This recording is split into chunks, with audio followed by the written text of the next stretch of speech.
Hey guys, today we're walking through your kitchen, right now, and stopping at that innocent little slice of whole wheat toast you're about to put in the toaster.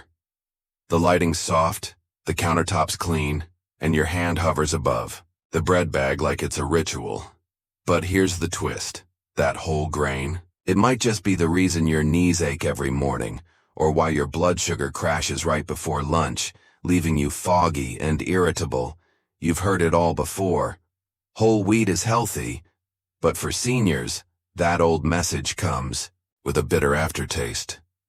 You see, whole wheat bread often ranks surprisingly high on the glycemic index, meaning it spikes your blood sugar almost as fast as a sugar cookie. Not exactly the breakfast of champions when you're trying to keep your insulin in check, especially if you're managing prediabetes, arthritis, or that persistent belly weight that doesn't want to leave.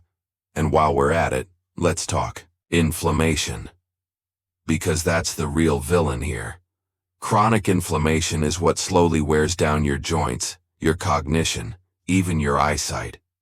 And foods that cause blood sugar to roller coaster contribute directly to that. So the toast you thought was better than white bread? It's a little like switching from a sword to a dagger and pretending you're no longer in a fight. Now I know some of you are shaking your heads thinking, but it's fiber. Sure, there's fiber in whole wheat. But the kind of processing most commercial whole wheat breads go through leaves you with a fiber source that's about as helpful as sandpaper, not to mention the additives, caramel coloring, gluten enhancers, and that weird spongy texture that should honestly raise red flags on its own. To eat or not to eat, that's the debate.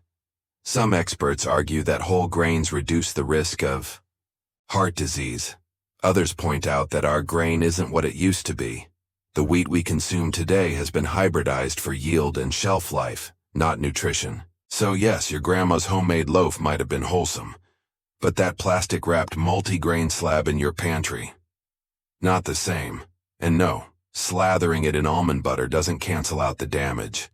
That's like tossing a life jacket to a sinking ship after it's already underwater. So what can you do instead?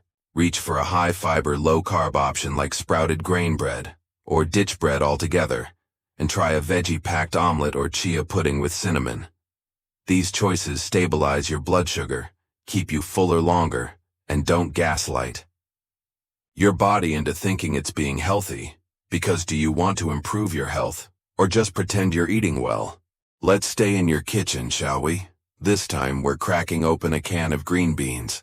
The hiss of the metal lid escaping the vacuum seal feels oddly satisfying. You pour them into a bowl, maybe toss in a little butter, pop them in the microwave, and boom, dinner has a vegetable. You feel smug, like you just passed a midterm in nutrition. But spoiler alert, that smug feeling is seasoned with 300-400 milligrams of sodium per half cup. And that's just from the beans. Here's the deal. Canned vegetables are marketed like they're the lazy but lovable cousin of fresh produce. The label says heart healthy, maybe even no cholesterol, and you think you're doing right by your arteries. But buried beneath that label is a salt bomb waiting to sabotage your blood pressure, your kidneys, and your sleep. For seniors, that's not just inconvenient, it's dangerous. You see, as we age, our kidneys become less efficient at flushing excess sodium. That means salt lingers longer in your system, raising your blood pressure and straining your heart. You might think a few extra shakes of salt on your eggs are the problem, but the real culprit is often hiding in healthy places like canned veggies, soups, and broths. It's like finding out your yoga instructor smokes when you're not looking. And don't be fooled by the reduced sodium labels. They're often still loaded. Reduced compared to what? A salt lick. Now here's where it gets tricky. Sodium, in moderation, is essential. It helps balance fluids, aids in nerve function, keeps your muscles doing their thing. But in excess, it turns on you. And most seniors are already consuming way more than the recommended 1/500 milligrams per day without realizing it. To salt or not to salt? That's the question nutritionists still tussle with. Some claim the real issue isn't sodium, but processed foods in general. Others say seniors actually need more sodium due to medication side effects or dehydration risks. The answer? Personalized balance.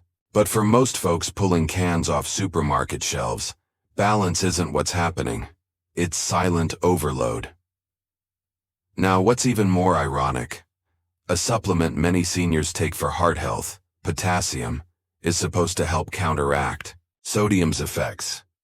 But potassium-rich foods like spinach or bananas rarely come in a can with a shelf life longer than your car warranty. So the solution is less about pills and more about switching what you put in your shopping cart. So next time you reach for a can, ask yourself, do you want vegetables or just salty water in disguise? Opt for fresh or frozen where you can. Or, at the very least, rinse canned veggies under running water before heating them up. It won't solve everything, but it'll take some of that sneaky salt down the drain, right where it belongs. Now let's shift to your fridge. Open the door. There it is, your trusty low-fat yogurt. The one that promises bone health, gut health, and maybe even weight loss, if the font's small enough. It's sitting right next to that expired salad dressing you keep forgetting to throw out. But let's keep our focus here, on that creamy little cup of betrayal. You peel off the foil lid with a sense of virtue. Maybe it's strawberry, maybe it's vanilla. You're expecting a gentle tang, a probiotic punch, and maybe a nostalgic nod to the 1980s when low-fat became the holy grail.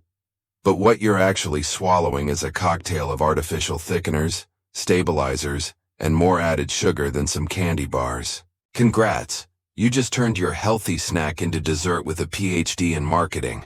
Here's the thing. Low-fat yogurt isn't evil on its own. Yogurt, in its purest form, is loaded with calcium, protein, and those magical little probiotics that help your digestion. But when manufacturers remove the fat, they often replace it with sugar, starches, and synthetic gunk to make it taste like it still belongs in your fridge. That's like firing your housekeeper and hiring a raccoon to do the same job. It might look cute on the surface, but the mess is coming. For seniors, this swap matters, because as you age, your gut microbiome becomes more fragile.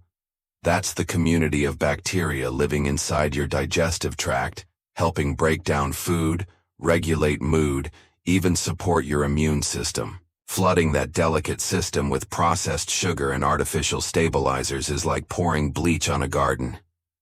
Your gut health yogurt? Yeah, it might be doing the opposite. Then there's the calcium issue. Seniors are told to load up on calcium to prevent osteoporosis. But here's the twist. Calcium can't do its job without support from magnesium, vitamin D, and fat. Yes, fat. The thing that low-fat yogurt took away. Without it, your body struggles to absorb what's there. It's like buying batteries for a flashlight, but never turning it on. To eat or not to eat, that depends on the yogurt. Some experts say low-fat dairy can still fit into a balanced diet. Others argue full-fat, unsweetened Greek yogurt is the real MVP, offering better absorption, fewer additives, and more satiety. And honestly, the older your digestive system gets, the more it appreciates food that isn't trying to trick it. So if your yogurt has a cartoon cow on it and tastes like cake, toss it. Grab one that's thick, plain, and full fat. Add your own fruit, a sprinkle of cinnamon, or even a few chopped walnuts. That way, you're in control, not some food scientist with a sugar budget and a marketing team, because your bones, your gut, and your good intentions deserve better. Let's walk over to your breakfast table. Yes, that sun-drenched corner where you start the day with a glass of bright orange juice. The kind that promises a citrusy kick and a full day's supply of vitamin C in one cheerful gulp. It feels nostalgic, safe, like something your mom would have poured with love before school. But now in your 60s or 70s, that same glass is less of a health boost and more of a sugar punch disguised as fruit. See, fruit juice, especially orange juice, is the sneakiest form of sugar out there. You wouldn't eat 4 whole oranges in a sitting, right?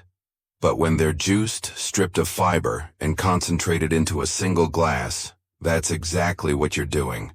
Only you're not getting the pulp, the peel, or the natural resistance that slows down sugar absorption. You're getting the rush without the brakes. And here's the kicker. That rush hits seniors harder. Your insulin response slows with age, and the body becomes less efficient at managing blood sugar spikes. That morning, OJ, it's sending your glucose levels soaring, then crashing, leaving you jittery, foggy, and ironically hungrier an hour later. The very drink that claims to start your day right could be setting you up for a full-day energy crisis. But wait, what about the vitamin C? Doesn't that help your immune system? Sure, vitamin C is great, but you can get it from bell peppers, strawberries, even broccoli, without the sugar storm.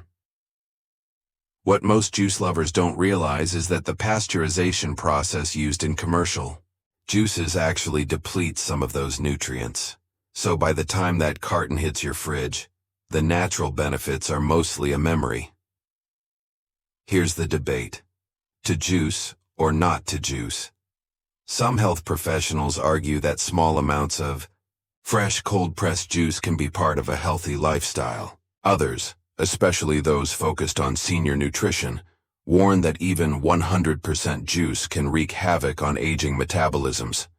The deciding factor: whether or not you're still able to manage blood sugar naturally. And don't get me started on juice blends or anything with the word cocktail on the label. Those aren't even pretending anymore. They're basically soda in a turtleneck. If you're looking for a better morning beverage, try lemon water to kickstart digestion, or green tea for a gentle energy lift without the crash. And if you miss the tang, muddle a few orange slices into your water with some mint. You get the flavor, the aroma, and the nutrients without guzzling sugar in a bathrobe. So before you pour another glass, ask yourself, do you want a health ritual or just a sugar habit in disguise? Now open your pantry and reach for that sleek modern carton of soy milk. It's sitting there proudly, like the plant-based hero of your breakfast routine. No dairy, no cholesterol, just clean, lean, bean-derived goodness. Right?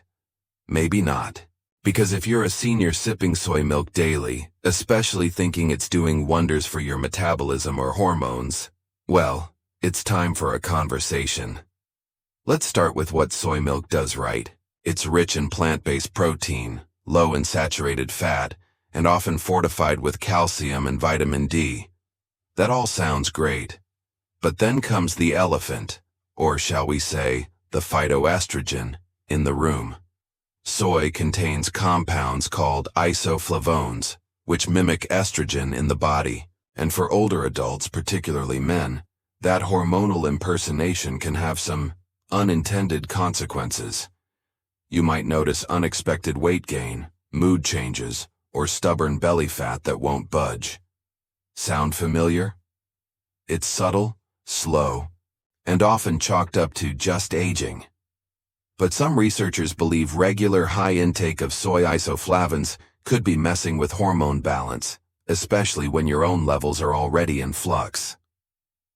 Now here's the academic fistfight. To soy or not to soy? Some scientists argue that soy helps reduce the risk of heart disease and supports bone health, especially for postmenopausal women.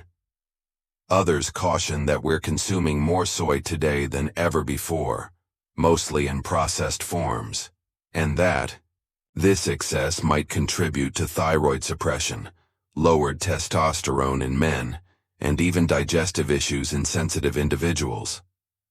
And don't forget how most commercial soy milk is made. We're not talking about a gentle farm-to-table grind.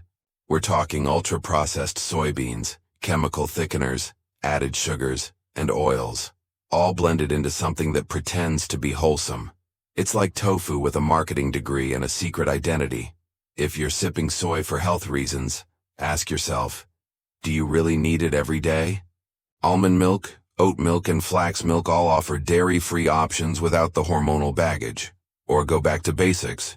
If you tolerate it, a little full-fat organic milk or kefir might actually support your gut and bones better, without playing hormonal dress-up. Also worth noting, many seniors take supplements like calcium or vitamin D, thinking it pairs well with soy milk. But if your thyroid is out of balance or your hormones are disrupted, those nutrients might not be absorbed the way they should. You end up tossing good money into your body's black hole of inefficiency. So the next time you reach for soy milk, ask yourself, is this actually helping my body?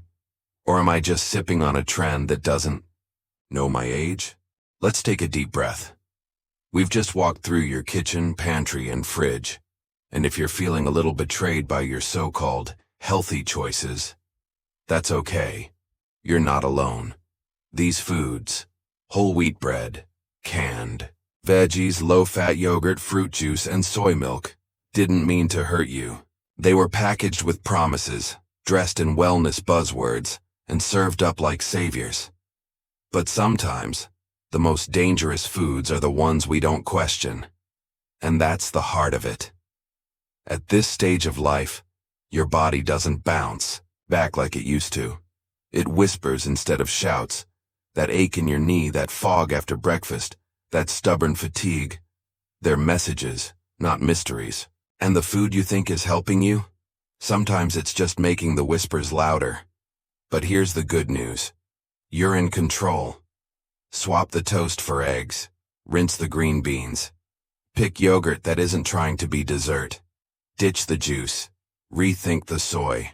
Every small switch is a chance to feel lighter, clearer, sharper. You deserve that. This isn't about paranoia. It's about power. About knowing what goes in and how it affects what comes out. Your energy, your clarity, your longevity. You've earned the right to feel good in your body. So own that kitchen like it's your command center. And now just let that last thought settle in. You're not starting from scratch. You're upgrading. So before you get comfortable, take a moment to like the video and subscribe. But only if you really like what I'm doing here. Post your location and the current time in the comments. I'd love to see where in the world we're all waking up to the truth.